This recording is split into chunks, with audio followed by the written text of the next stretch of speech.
Voilà, ici, je vais faire correspondre, donc je vais voir ce qu'on appelle une fonction complexe. Fonction complexe à la variable réelle. Fonction complexe à la variable dans R. Voilà. Pourquoi je dis ça? Parce qu'en fait, il existe aussi des fonctions complexes à la variable complexe.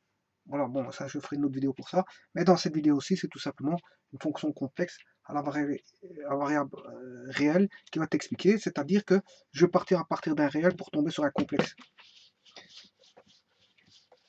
C'est-à-dire, je vais partir à partir d'un réel, voilà, pour tomber sur la fonction z. Bon, z, bien sûr, qui est une application, bien sûr, z, que je fais correspondre, je veux dire, à une valeur dans un intervalle, si vous voulez, AB, qui est inclus dans R.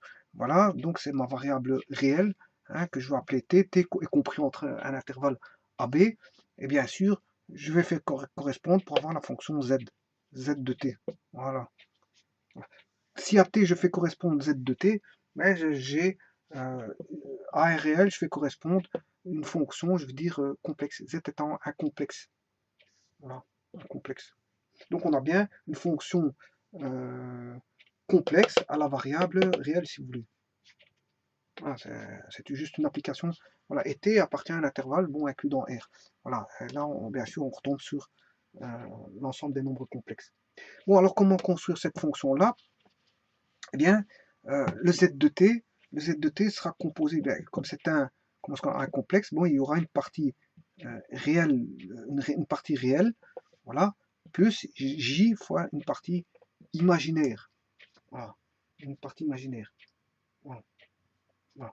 Donc, celui-ci, bien sûr, va être fixé en fonction de t, c'est x de t, et là, va être fixé en fonction de j fois y de t.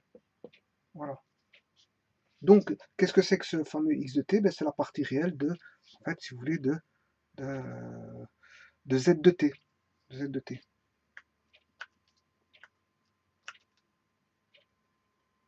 Voilà. Donc, la partie réelle de z de t, hein, c'est bien une variable de z. Ici, on a bien une fonction, hein, parce qu'il varie en fonction de t.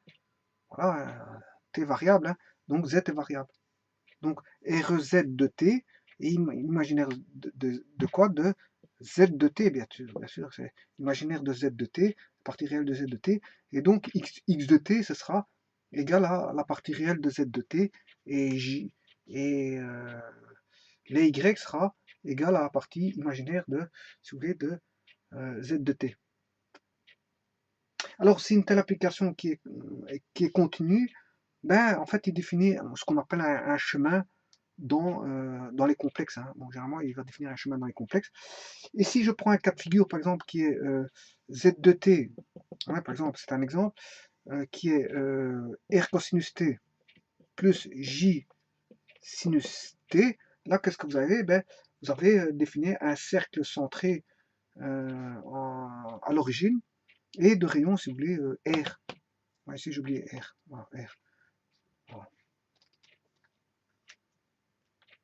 Voilà. Et ça, comme ça, vous avez défini un cercle centré. Donc, on définit la fonction, hum, la fonction complexe à la variable réelle, créer, je veux dire, ce qu'on appelle voilà, des figures, des chemins qui font qu'on sait voir tout ça, en fait. Voilà. Voilà, dans un graphique. Donc, le t est variable, bien sûr. Hein, le t est variable. Et on sait définir, bon, z de t aussi bien en x qu'en y. Voilà. On met ça dans un, bien sûr,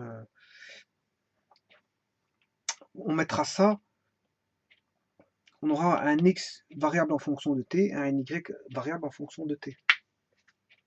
Voilà, et on dessine le x, y va donner le point z. Et en tout point t, on aura un z. Donc on aura un ensemble de z en fonction de t.